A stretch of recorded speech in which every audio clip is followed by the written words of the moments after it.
Sorry about that. Something just cut loose. So I will wait patiently here for everybody to jump back on here.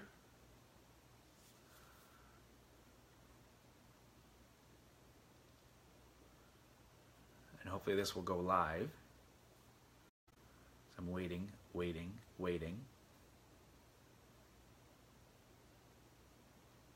Hey, we're back again.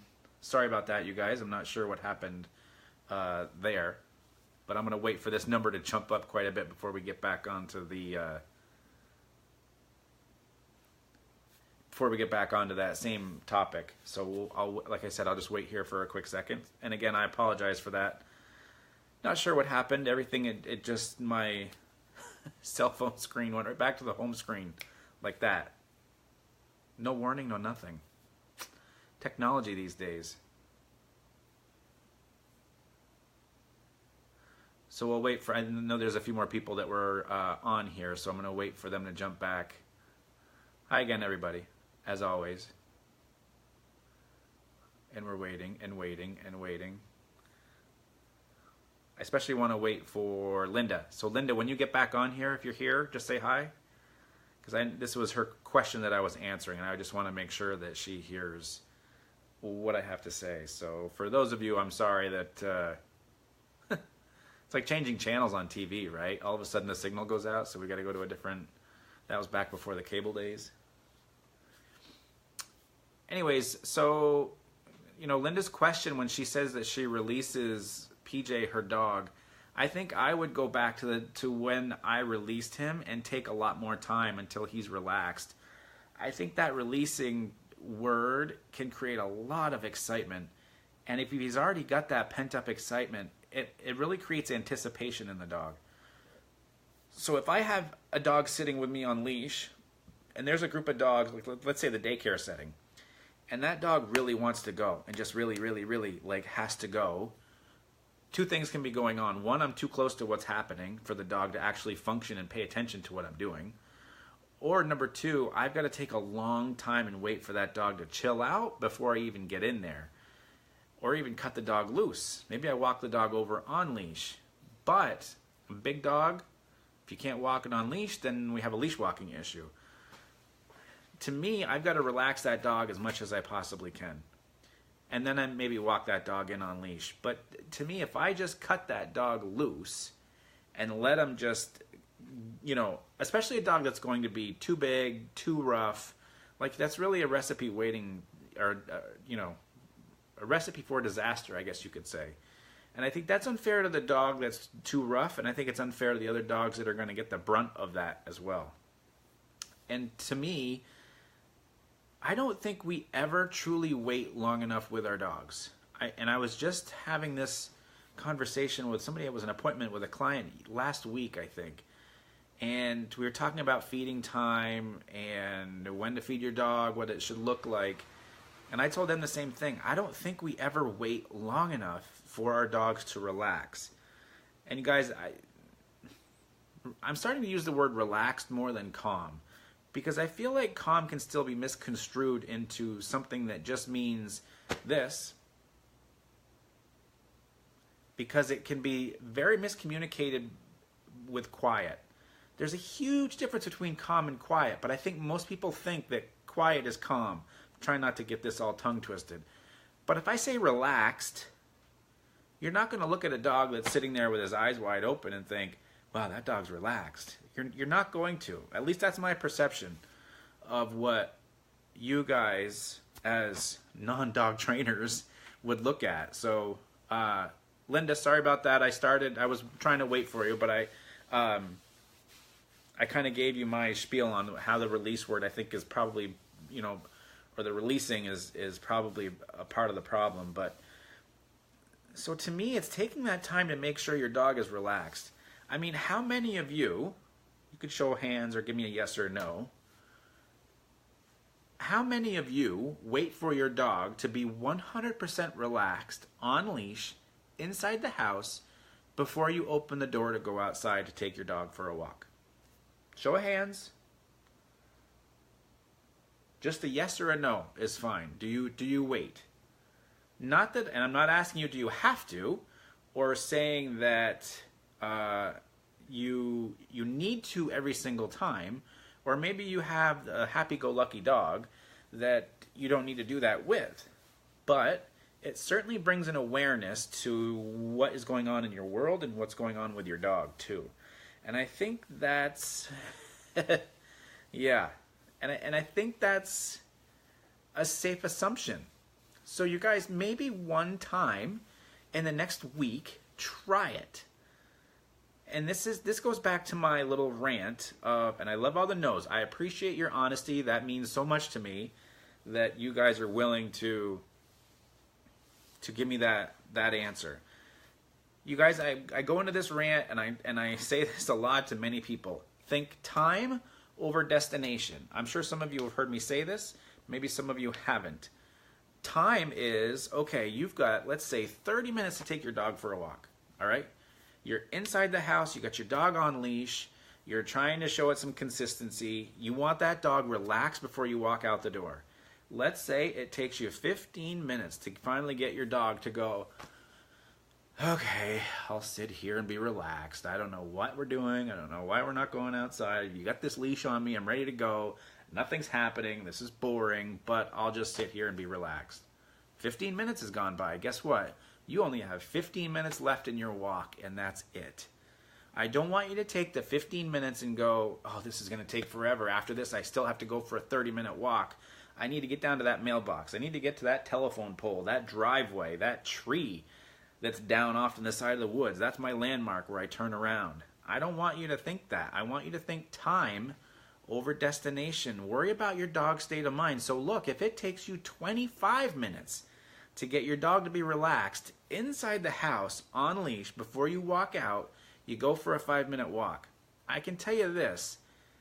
What you are putting your dog through inside the house for, let's say, those 25 minutes of getting your dog to be relaxed is more tiring to your dog than you actually just walking him.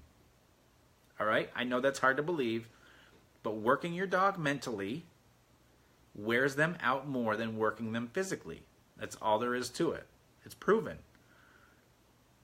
Somebody can take a dog in my yard at work and go play fetch with him nonstop. Let's say for 15 minutes, throwing a ball or throwing a frisbee. And after 15 minutes, that dog's going to be, right? I can take that dog in a room, 20 by 20 room, work that dog for 15 minutes, and probably get him more tired than the fetch game outside because I'm working him mentally. So working that dog mentally, getting that relaxed state of mind, get that there. Get that in place. And then you eventually carry that outside for the walk. A lot of people talk about how much they have a dog pulling them all the time. And most of the time that pulling has started when you just went and grabbed for the leash. And that's it. You haven't even leashed the dog yet. But guess what? That dog is so ramped up that by the time you even get out the door and get outside, your dog's like pulling you. So we've got to take our time with that dog inside. Bonnie, if you have a longer time available, then you go for the longer walk. To me, if I can create the right state of mind with a dog, I want to ride that wave as long as I can. I mean, there's some people that take their dogs for 2-hour walks. If you've got a dog that can have that kind of, or that has that stamina, then have at it. There's no reason not to. Especially if they're in a good state of mind for that long period. You're teaching them that state of mind is something to be in most of the time. Then you're talking about some really, really well-behaved dogs that are really just mellower temperaments altogether, you know? So, anyways, PJ gets happy, but as soon as I open that door, I could have 2 cups of coffee in one hand, and he will wait on the landing so I can shut the door. Then we start down the stairs, and he waits for me to say, okay, let's go. Yeah, that let's go is still a release word, right? He's just waiting. You guys, I don't like the wait command. Like having a dog sit over to a certain, distance away, and I back up and I'm like, wait. Okay, let's go. It's you're creating this anticipation. and to me, it confuses me as to why we create anticipation in our dogs. I don't want to create that feeling of that dog being, anticipating something. Would you like to live to where you're on the edge of your seat all the time? Because if you think about it, if you're teaching your dog to wait, okay, let's go. Or it's dinner time, I'm putting your food down, wait. Okay, go ahead and eat. You know what I mean? Or I go out the door, wait. Okay, let's go. Do you see what I mean? We just create this anticipation over and over and over and over again. And I think that becomes really detrimental to our dogs, where they're always waiting. Or you cut them loose and their state of mind is like, boom, the intensity goes up. And that's hard to work with.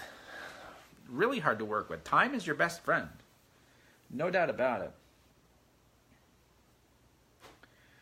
Jody, same thing. How do I calm my dog when approaching downtown and increased foot traffic? He's fine until then. It's that threshold that I was just talking about in the first part of this that got cut off. You have to find that threshold where you can work with your dog. Or you create such a good state of mind that you're able to take your dog through that. So that's a big part of it. It's you got to find out where your dog is good and where your dog isn't. There's a fine line in there. Linda, is stay better? I'm confused because weight has worked great for us. Well, but Linda, so you said it's worked great for you, but you've also mentioned how the release of him caused him to go after that or go towards that other dog and be rough. So I think it's all in what you want to create. If stay is working, then roll with it. But I can tell you this, you guys. To me, I feel like we're talking too much to our dogs. I'm okay with like a word here or there, but listen, here's a great example, and this is Mother Nature talking. At work, we've got a fox den. We've got a mother, I think a father, and three. I think we've counted three little kits, I think are what they're called. And they're just inside of a woods line. So last week, Serena and I watched this fox mother head back. Just before she got to the den, three little ones come scampering out, right? And they were doing their whole thing. From there, the little ones kind of go back up on the bank a little bit in some brush. The mother turned around, did her little thing for a second, and then wandered off again. And guess what? The little ones didn't go with her. But why? She didn't say stay. She didn't say wait. She didn't say I'll be right back. She didn't give them an evil eye that says get your butts back up there. It just happened. So yeah, that's Mother Nature. That's 100% instinctive. To me, I think we get way too commanding. I think we end up talking way too much. I feel like sometimes that obedience gets thrown in when we're actually not 100% sure of what our dogs would do behavioral-wise. And to me, it goes back to how are your dogs at the front door? Can they greet people with you? Are they too excited? Do you have to go put them on a place because they can't function next to you at the front door? Do you see what I mean? So a lot of times that obedience tends to have a cover. And this is strictly my opinion, so I don't want you to think I'm trying to put anybody down here. But in my experience, I feel like that obedience is like a cover to the dog's behavior. Like if we're sending our dog away from the front door, then why are we? Is it because there's bad behavior at the front door? Then why don't we address the bad behavior right then and there and chill them out? Do you see what I mean? However, I think it's also, in a way, good for dog owners that are not they're not trainers, to be able to send their dogs away so they can function for a little while until they figure out how to deal with their dog. So I think that can be like a nice bridge into learning more about your dog's behavior. So when it's all said and done, you guys, the impulse control video that I did on YouTube is, and I keep putting it out there, you guys, because it's good. There are no commands in that video, and I'm able to keep a dog in a certain spot. And I think that's what we're looking for. You know, instead of the wait, instead of the stay, instead of the, okay, go ahead, and that release, the dog is living in the moment with you without the commands and functioning and listening to you. So, look, you guys, I have not, and I'm going to do probably do a podcast on this, so I'm just going to leave you guys tonight with this little spiel of mine. I haven't taught a dog to sit in probably 10 months. Why? Because 99.9% of the world's population knows how to teach their dog how to sit. The other part is that a sit doesn't change the dog's state of mind. If anything, I have been observing dogs in the social setting of when they sit. What are they doing? One thing I've noticed is that dogs, when they're a little unsure, they may sit. When they're observing, they may sit. When they're taking a little bit of a break, they sit, but they don't sit. They don't stay in that sit long. They go down into lying down because it's more comfortable to them. So sit is actually not unnatural, but we use it way too much, I think, on our dogs. Way too much. Way too much. And like I said, I'm going to probably get into a little bit more of a spiel on that in a upcoming podcast, because I got a lot of thoughts on that. And you guys, I think I told you I'm going to be getting a new puppy this summer. I'm not going to teach that dog to sit at all. That dog, to that puppy, sit is not going to be in their vocabulary at all. They're not going to know what it is, or she's not going to know what it is, what it means, anything. And you guys, I've got 2 senior dogs. I've got one with 2 bad back knees, and then I've got Maddie, my big hound. It's not easy for her to sit, so why should I make her sit? Right? It's not changing her state of mind. Definitely not before feeding. Definitely not before going outside, getting in the car. None of it. It doesn't change anything. So why do it?